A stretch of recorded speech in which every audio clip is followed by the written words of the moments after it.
दुनिया के अलग अलग धर्मों और सभ्यताओं में रोशनी और प्रकाश से जुड़े त्योहारों की एक खास परंपरा रही है। भारत में जहां दिवाली को अंधकार पर प्रकाश की जीत माना जाता है, वहीं यहूदी धर्म में इसी भावना को दर्शाने वाला त्योहार है हनुक्का। ये त्योहार न सिर्फ अंधकार पर प्रकाश की जीत है, बल्कि धार्मिक आस्था से जुड़ा हुआ है, बल्कि साथ ही साथ ये यहूदी पहचान, साहस और स्वतंत्रता के संघर्ष का प्रतीक भी है। साल 2025 में हनुक्का पर्व की शुरुआत 14 दिसंबर की शाम से हो चुकी है। ये 22 दिसंबर को सूर्यास्त के साथ पूरा होगा। 8 दिनों तक चलने वाले इस त्योहार की वर्तमान के दौर में धार्मिक आजादी और अंधकार पर प्रकाश की जीत का वैश्विक प्रतीक बन चुका है। लेकिन इसी हनुक्का त्योहार के बीच ऑस्ट्रेलिया के सिडनी स्थित बॉन्डी बीच से एक बेहद चौंकाने वाली और दुखद घटना सामने आई। रविवार 14 दिसंबर को जब यहूदी समुदाय के लोग खुले सार्वजनिक स्थान पर हनुक्का मना रहे थे, तभी वहां ताबड़तोड़ गोलीबारियां हुई। न्यू साउथ वेल्स पुलिस के मुताबिक घटना के बाद 2 लोगों को हिरासत में लिया गया है और पूरे इलाके को सुरक्षा कारणों की वजह से खाली कराया गया है। शुरुआती रिपोर्ट्स के माने तो कम से कम इस हमले में 10 लोगों की जान गई, वहीं कई अन्य घायल बताए गए हैं। इस घटना के वीडियो सोशल मीडिया पर तेजी से वायरल हो रहे हैं, जिसके बाद पूरी दुनिया में हनुक्का को लेकर के चर्चाएं तेज हो गई। तो सवाल उठता है कि आखिर हनुक्का क्या है और इसे क्यों मनाया जाता है और इसका ऐतिहासिक महत्व क्या है। तो हनुक्का को यहूदी धर्म में फेस्टिवल ऑफ लाइट्स यानी रोशनी का त्योहार कहते हैं। ये त्योहार ये संदेश देता है कि चाहे हालात कितने भी अंधेरे में क्यों ना हो, आस्था और उम्मीद की रोशनी हमेशा रास्ता दिखाती है। हनुक्का शब्द हिब्रू भाषा से आया है, जिसका अर्थ होता है समर्पण। इस पर्व की जड़ें करीब 2000 साल पुराने इतिहास में छिपी हुई हैं, जब यहूदी समुदाय को अपने ही धर्म और परंपराओं को बचाने के लिए संघर्ष करना पड़ा था। उस दौर में यहूदी क्षेत्रों पर रोमन शासकों का राज था।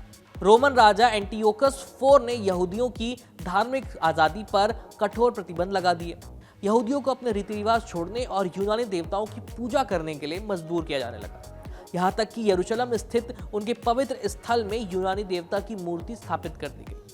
यहूदी समुदाय के लिए ये उनकी आस्था पर सीधा हमला था। इसी अन्याय के खिलाफ यहूदियों के एक छोटे लेकिन साहसी समूह ने विद्रोह किया, जिन्हें मक्कबी कहा जाता है। संख्या में कम होने के बावजूद मक्कबी योद्धाओं ने यूनानी सेना से संघर्ष किया।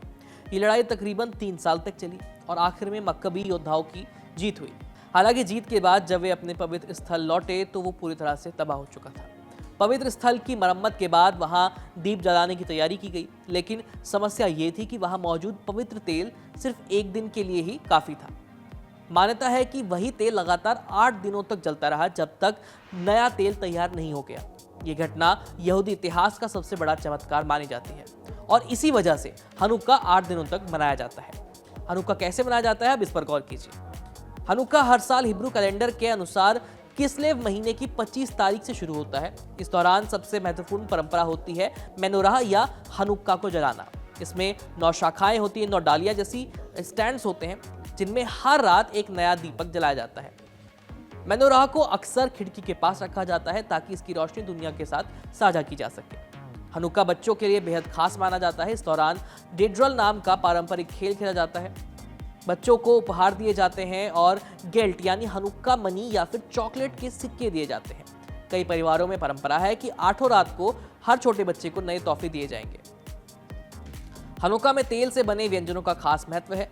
लटकेस यानी आलू के पैनकेक और सुफगानियोट यानी जेली से भरे हुए डोनट्स इस पर्व के पारंपरिक व्यंजन हैं। ये व्यंजन उस ऐतिहासिक चमत्कार की याद दिलाते हैं जब तेल 8 दिनों तक लगातार जलता रहा था। फिलहाल इस खबर में इतना ही। देखते रहिए कड़क। मेरा नाम है आयुष। धन्यवाद।